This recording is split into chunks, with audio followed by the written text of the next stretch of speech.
చెప్పి కూడా నేను మీ అందరికీ తెలియజేస్తున్నా. ఈరోజు ఇక్కడ ఎన్డీఏ ప్రభుత్వం ఉంది. మిత్రులు జనసేన అధ్యక్షులు జన సైనికులకు విజ్ఞప్తి చేస్తున్నాను. ఎప్పుడు కూడా పవన్ కళ్యాణ్ గారు రాష్ట్ర భవిష్యత్తు కోసం ఆలోచిస్తారు తప్ప వ్యక్తిగత ప్రయోజనాల కోసం ఆలోచించరు. అలాంటి మిత్రుడితో కలిసి గవర్నమెంట్ లో ఉండడం ఇది ఒక సువర్ణ అవకాశం మనందరికీ అని చెప్పి కూడా నేను మీకు తెలియజేస్తున్నా. కేంద్రంలో ఉండే బీజేపీ ఎన్డీఏ నరేంద్ర మోడీ గారు 2047కి భారతదేశాన్ని వికసిత్ భారత్ ద్వారా ప్రపంచంలోనే ఒక అగ్రదేశంగా తయారు చేయాలని ఆలోచిస్తున్నారు. ఆయనకి ఇలాంటి కార్యక్రమాలు చేయడం అంటే ఒక పట్టుదల. దేశం కోసం ఎలాంటి కార్యక్రమాలు చేయడానికైనా ముందుకొచ్చే వ్యక్తి. అలాంటి వ్యక్తి దేశానికి సరైన సమయంలో సరైన ప్రధానమంత్రి ఉండడం మనందరి అదృష్టం అని చెప్పి మరొకసారి మీ అందరికీ విజ్ఞప్తి చేస్తున్నాను. ఇలాంటి అవకాశం మళ్లీ రాదు. నన్ను గురించి నేను ఎక్కువగా చెప్పవలసిన అవసరం లేదు. మీకైతే ఈ సందర్భంగా చెప్పవలసిన అవసరం ఉంది. 1978లో ఎమ్మెల్యే అయ్యాను. 47 సంవత్సరాలైంది. ఇంకొక 3 సంవత్సరాలైతే 50 సంవత్సరాలు అవుతుంది.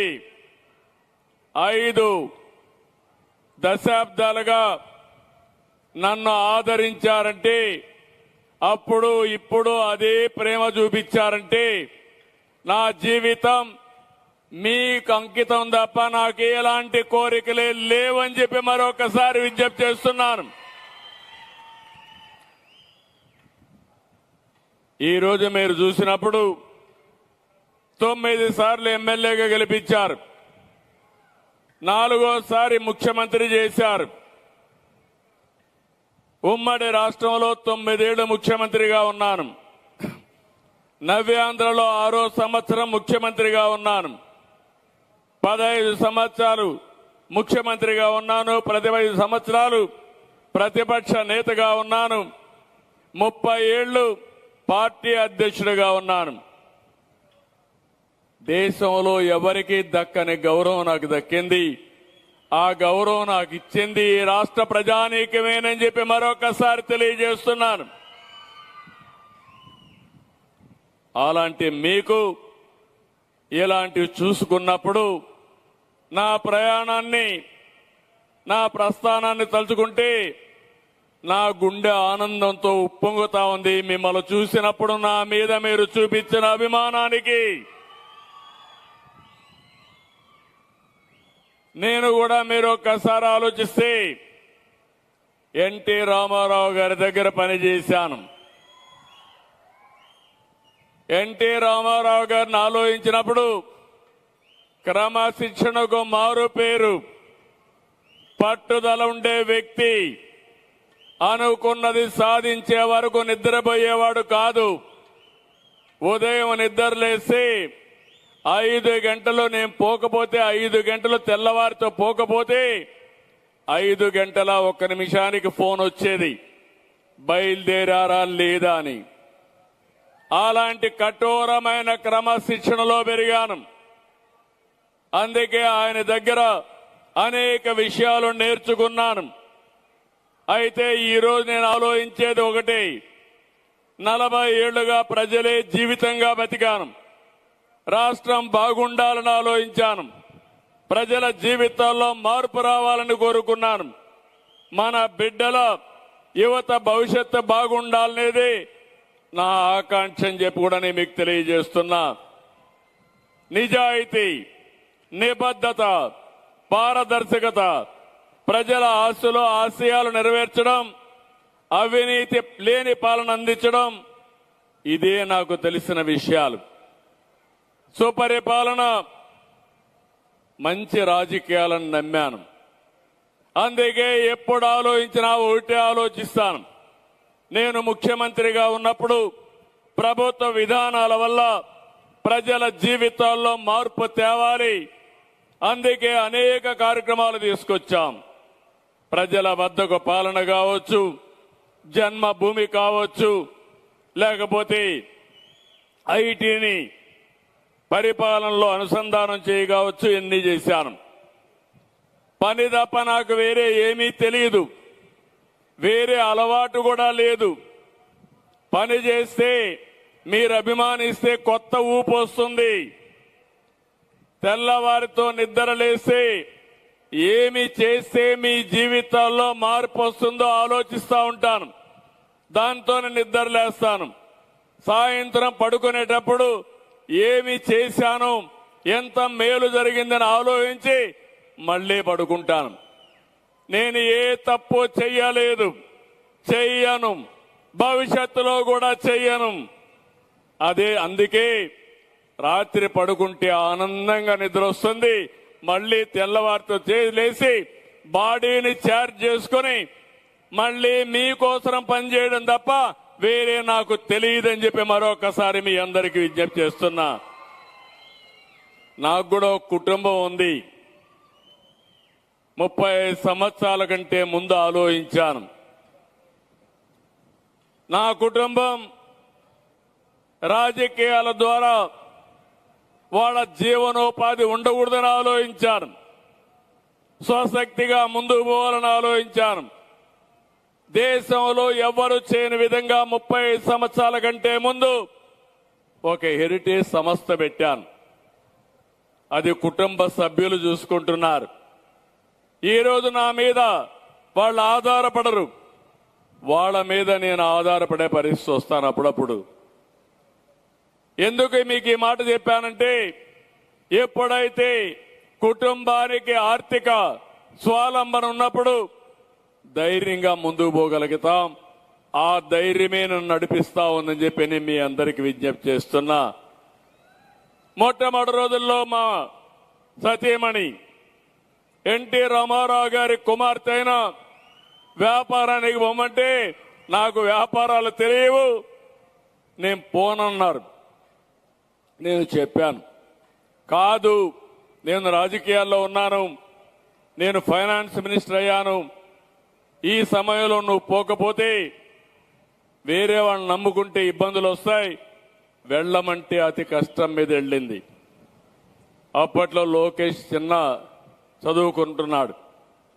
అప్పటి నుంచి వెళ్ళి కంపెనీని ఎక్కడికక్కడ నడిపించింది. నడిపించిన తర్వాత గర్వంగా చెప్పగలుగుతున్నా, ఆవిడ చేసిన పని విధానం వల్ల ఒక్క సంవత్సరం కూడా నష్టం రాకుండా, ఎలాంటి తప్పుడు పనులు చేయకుండా, ఎలాంటి ఫేవర్స్ తీసుకోకుండా 30 సంవత్సరాలుగా హెరిటేజ్ నడుస్తా ఉందంటే ఒక ప్రొఫెషనల్ కంపెనీగా అది ఆ కంపెనీ చూపించే సమర్థత.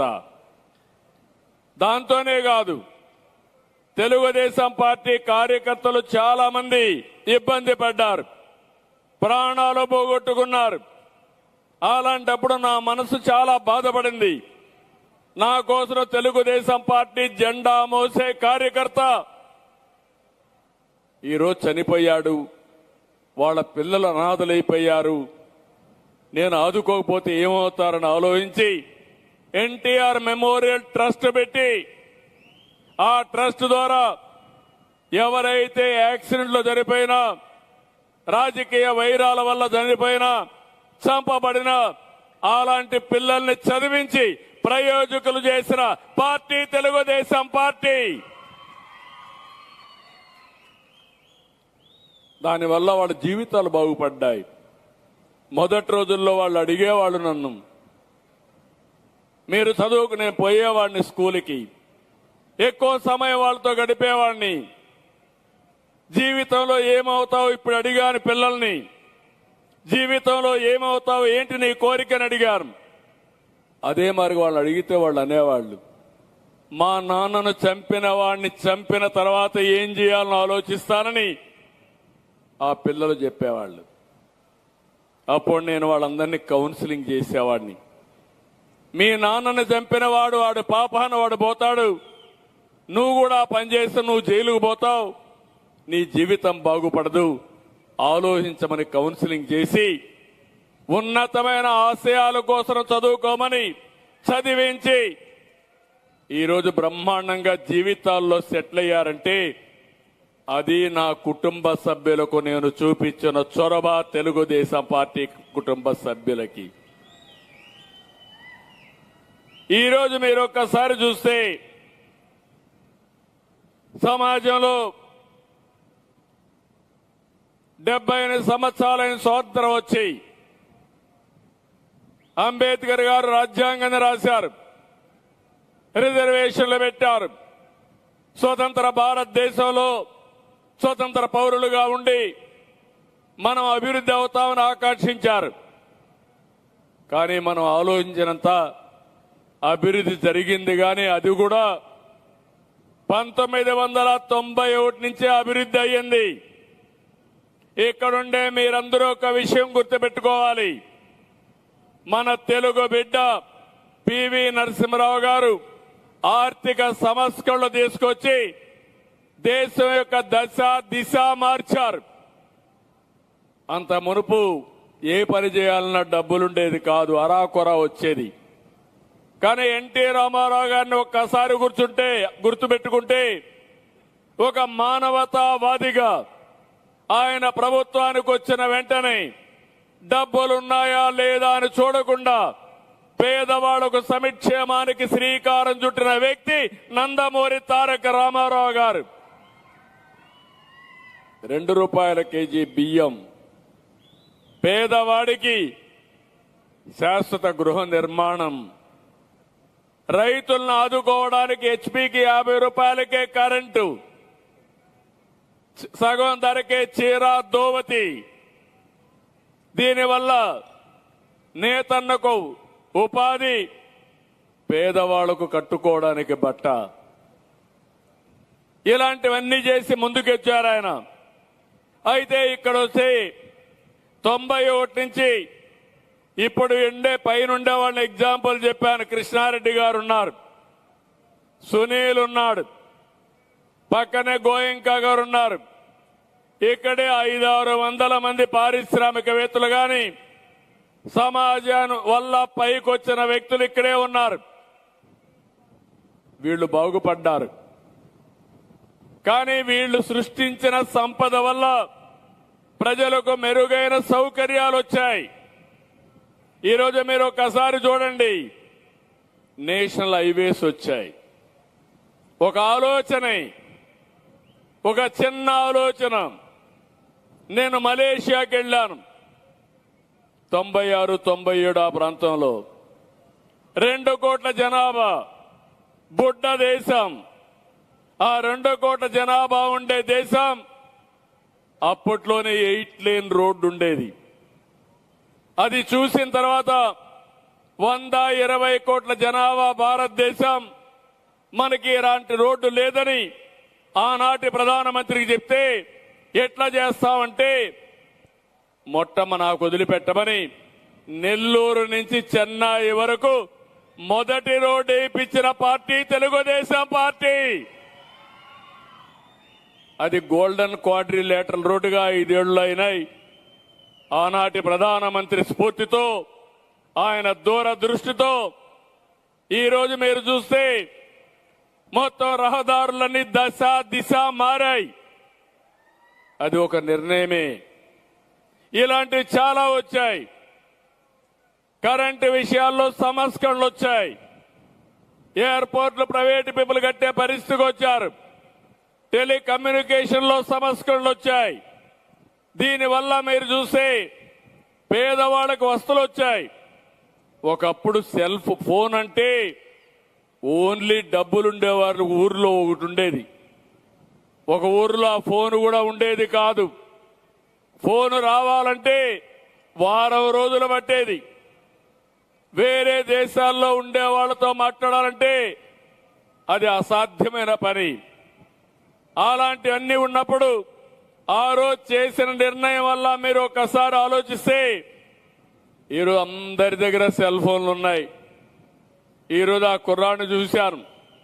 కుర్రాన్ని చూస్తే పాపం వాళ్ళ తండ్రి ఇద్దరు కలిసి చెల్లిని చదివించి అక్కను చదివించాలని త్యాగం చేశాడు. ఇక్కడికి వస్తే సెల్ఫీ తీసుకున్నాడు పవన్ కళ్యాణ్తో. టెక్నాలజీ వాడగలుగుతున్నాడు, తెలివితేటలున్నాయి. కానీ ఫర్దర్ గా చదువుకోకపోతే కడాన ఎలక్ట్రీషియన్ గానే మిగిలిపోతాడు. మీరు ఇది ఆలోచించాల్సిన అవసరం ఉంది. ఇలాంటివన్నీ వచ్చిన తర్వాత ఈరోజు మనం ఆలోచిస్తే సంపద సృష్టించబడుతుంది. కానీ ఆ సంపద కొంతమందికి వస్తా ఉంది. ఇలాంటి పేద కుటుంబాలకి ఆ సంపదను రాకుండా కొంతవరకు ఇది అవుతుంది. నేనే అనేక సంస్కరణలు తీసుకొచ్చాను, అనేక ఆలోచనలు చేశాను. ఎన్నో వందల సంవత్సరాలు కాదు, 25 సంవత్సరాల కంటే ముందు మన పిల్లల భవిష్యత్తు బాగుండాలని ఐటీకి ప్రాధాన్యత ఇచ్చాను. ఎవరికి అర్థం కాలేదు, చెప్పాను, ఆచరించాను. 9 సంవత్సరాలు అదే పనిగా చెప్పాను. ఆ రోజు నేను తీసుకొచ్చిన సంస్థలు ఈరోజు చూస్తే తెలుగువారు బాగా చదువుకున్నారు, ఐటీలో ప్రాముఖ్యత పొందారు, విదేశాలకు వెళ్లారు. ఈరోజు అమెరికా లాంటి దేశంలో అమెరికన్స్ కంటే 2 ఆదాయం తెలుగువాడు సంపాదిస్తున్నా అంటే అది 25 ఏళ్లలో సాధ్యమైందంటే అది ఆ రోజు విజన్ అని చెప్పి నేను మీకు తెలియజేస్తున్నా. ఈ విషయం మనం గుర్తుపెట్టుకోవాలి. ఎవరు వీళ్ళు? గ్రామాల్లో వ్యవసాయం చేసే రైతు కుటుంబ పిల్లలు, రైతు కూలీల పిల్లలు. వీళ్లకు తెలివితేటలున్నాయి, శక్తి సామర్థ్యాలున్నాయి. ఈరోజు ప్రపంచం అంతా వెళ్లారు, ప్రపంచం మొత్తం శాసించే పరిస్థితికి వచ్చారు. అదే మాదిరిగా హైదరాబాద్ మీరు చూశారు. 25 ఏళ్లకు మునుపు రాళ్లు గుట్టలు, ఆ రాళ్లు గుట్టల్లో పెద్ద పెద్ద బిల్డింగులు విజువలైజ్ చేశారు. ఈరోజు అమరావతిలో వరి పొలాల్లో రేపు 4 ఏళ్ల తర్వాత మీరు చూస్తారు ఎలాంటి అమరావతి డెవలప్ అవుతుందో. ప్రపంచంలోనే ఒక ఆదర్శమైన రాజధానిగా అమరావతి తయారవుతుంది. ఈ అమరావతిని చూడడానికి అందరూ వచ్చే పరిస్థితికి వస్తారు. నేను ఎందుకేమో అది చూసిన తర్వాత ఈరోజు హైదరాబాద్ ఉంది, మీరు చూశారు.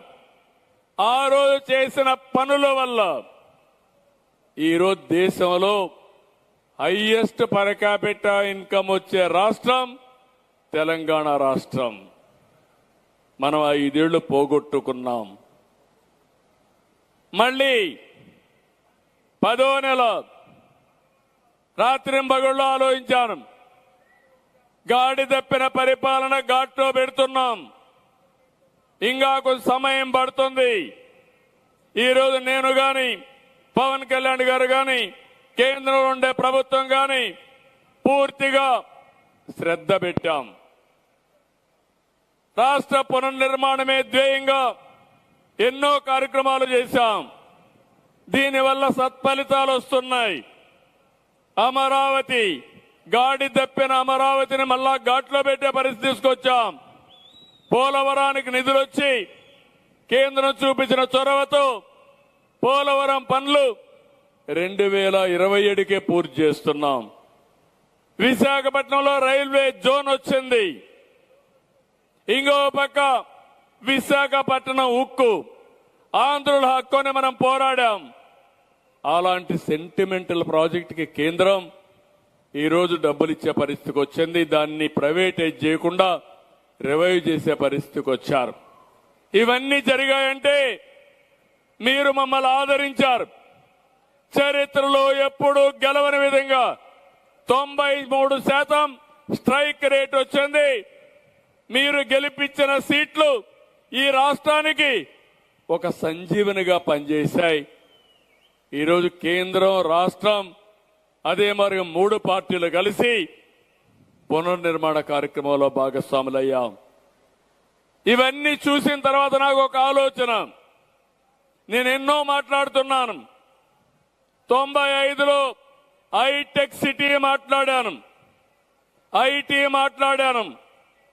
ఇప్పుడు డీప్ టెక్ ఏదైతే క్వాంటమ్ వ్యాలీ అంటున్నాను, ఆర్టిఫిషియల్ ఇంటెలిజెన్స్ అంటున్నా. ఇవన్నీ సంపద సృష్టించడానికి, కొంతమంది భవిష్యత్తులో మళ్లీ కోటీశ్వరులు అవుతారు. నాకు అనుమానం లేదు. వాళ్ళు నాకు సహాయం చేస్తారని కాదు. మీరు ఆ విషయం కూడా గుర్తుపెట్టుకోవాలి. నా ఆలోచన ఒకటి, తెలుగు జాతి బాగుండాలనేది నా కోరిక. తెలుగుదేశం పార్టీ ఎప్పుడు కూడా తెలుగు జాతి ప్రయోజనాల కోసం పోరాడిన పార్టీ అని చెప్పి నేను మీకు తెలియజేస్తున్నా. 25 ఏళ్లకు ముందు ప్రారంభించిన కార్యక్రమాలు ఈరోజు ఫలితాలు వస్తున్నాయి. కానీ ఇలాంటి బడుగు బలహీనులంతా కూడా వాళ్ళ ఆలోచన అంతా ఆ పూటకే ఉంది. చెప్పినా కూడా ఆలోచించరు. ఇప్పుడు వచ్చారు, సగం మంది వెళ్ళిపోయారు. వాళ్ళ ఆలోచన వచ్చాం, మీటింగ్ అయ్యింది, మా పని అయిపోయింది. అంటే మన ఆలోచన విధానాన్ని నేను తప్పుపడుతున్నా, మిమ్మల్ని కాదు. అదే ఈ కుండోళ్ళందరూ ఉన్నారు. అంటే ఏంటి, వీళ్ళకు ఓపిక ఉంది, బంగారు కుటుంబాలకు ఓపిక లేదు. మార్గదర్శకులకు ఓపిక ఉంది, అంటే వాళ్ళు నేర్చుకున్నారు. అది నేర్పాల్సిన బాధ్యత నా మీదుంది. అందుకే నేను పట్టుదలగా ఉన్నా.